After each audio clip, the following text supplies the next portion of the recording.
Hello students, तो आज के हम लोग हिंदी व्याकरण क्लास में जानेंगे शब्द रचना, यानी शब्द की रचना कितने प्रकार से होती है। वर्ड फॉर्मेशन, शब्द की रचना। चलिए देखते हैं शब्द की रचना। तो हिंदी में शब्द की रचना मुख्यतः 4 प्रकार से होती है। देखिए, तो हिंदी में शब्द की रचना कितने प्रकार से होती है? 4 प्रकार से होती है।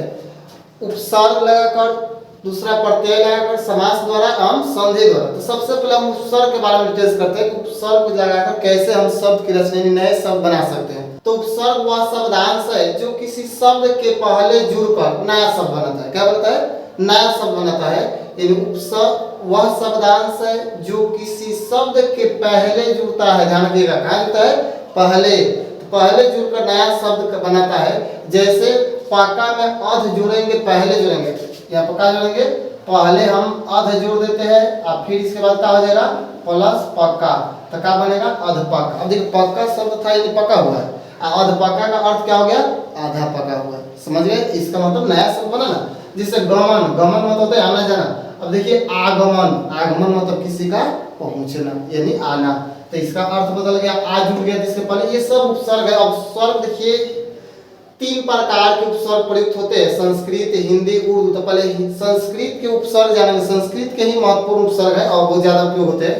जैसे ध्यान से देखिए, इधर बहुत आसान है, जस्ट जल्दी से हो जाएगा। देखिए प्रचार, देखिए प्र जो उपसर्ग है, तो प्र से बना उपसर्ग सोचिए। तो प से प्रचार, प्रसार, प्रकाश, प्रकोष्ठ, सब में प्र आ रहा है। पहला जो अक्षर होगा प्र होगा, तो इसमें क्या हम बोलेंगे? प्र उपसर्ग लगा है। आप क्वेश्चन ऐसे पूछेंगे, प्रकाश में कौन सा उपसर्ग है?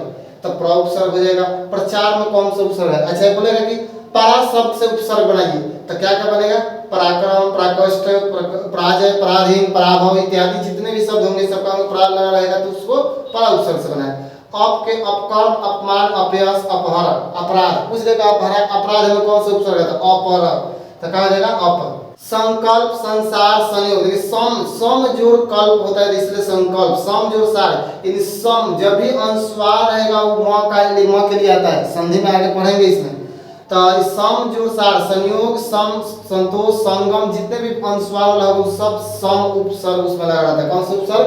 सम उस पर उपसर्ग लगा रहता है। आगे देखा अनु, अनु उपसर्ग से तो अनुकरण, अनुवाद, अनुशासन इत्यादि प्रकार के और बहुत सारे उपसर्ग होते हैं इसमें।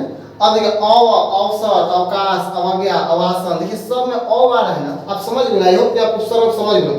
जितना सारे देखेंगे उसका पहला लेटर देखिए निर्गुण, निर्भय, निसंदेश, निर्धन, दुष्मन। देखिए दुष्कर्म, दुस्साहस, दुश्मन, दुष्फल। या फिर देखा दूर से दुर्गम, दुर्बल, अब दुर्बल, दुर्नीति, दुर्लभ। तो इस समय दूर आ रहा है तो दूर उपसर्ग। तो विज्ञान, विदेश, विद्रोह, विधवा, विमान। आ से बनाएंगे तो आगमन, आवास, आजीवन, आयात, आदर। इस सब में आ रहे हैं तरह से। अतिरिक्त में अतिरिक्त, अत्याचार, अतिशय, अत्यंत। पूछेगा अत्यंत में कौन सा उपसर्ग है? क्या बताएंगे? अति उपसर्ग। अत्याचार में कौन सा उपसर्ग है? अति। देखिए अभि से अभिनव, अभिमान, अभिमुख, अभिषेक। जल्दी से देखिए, जल्दी से खत्म करेंगे। परिक्रमा, परिजन, परिवर्तन, परिधान। सु से स्वागतम, सुखद, सुपुत्र। देखिए सु आ रहा है तो सु उपसर्ग हो गया। सुपथ। सबसे पहला लेटर ध्यान रखिए, जो शब्द पहले जुड़कर नए शब्द का निर्माण करेगा। देखिए सब नया शब्द बने। उपवन, उत्कर्ष, जितने बनेगा। उत से उत्सर्ग, उत्कम, उत्थान, उत्साह बनेंगे। उत्पन्न, उप से उपवन, उपवास, उपदेश, उपनाम, उपमंत्री। आगे प्रति से प्रत्येक, प्रतिनिधि, प्रतिनिधित्व, प्रतिदिन, प्रतिफल, प्रतीक्षा। ध्यान दीजिए। नि से निधि, निरोग। इधर ध्यान दीजिए। निषेध, निगमन, निदान। अधिनायक, अधिपति। तो अधि में देखिए अधि जुड़ा हुआ उपसर्ग है, इसलिए अधि होगा। अधिकारी, अधिकार। अब देखिए हिंदी के भी कुछ उपसर्ग होते हैं, इधर ध्यान दीजिए। हिंदी के कुछ उपसर्ग होते हैं का अ या अन से। तो आगाज, अनजान, अनमोल। मतलब कोई भी उपसर्ग हो उसका पहला लेटर हो जाएगा उपसर्ग। जैसे उन जोड़ना है तो 29, 39, 49, 49, 59, 79, 79। ये जितने भी उन आएंगे तो उन सब उपसर्ग हो जाएगा। अध में अधिखिला, अधपाका, अधमारा, कपुत, कुढंग, तय में कु हो जाएगा। भर दिन तो भर, भरपूर, भरपेट। तो इस समय क्या हो जाएगा? भर। सजग में अब देखो उर्दू के भी कुछ उपसर्ग है।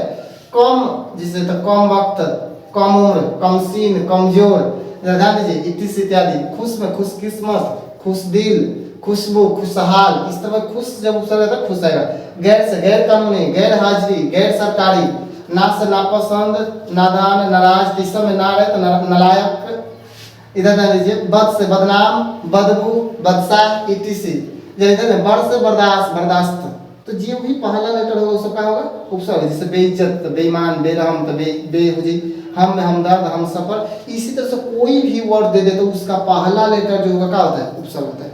नया भी कोई आ जाए तो उसका पहला अक्षर क्या होगा, शब्द जो होगा उसको उपसर्ग बनाना है।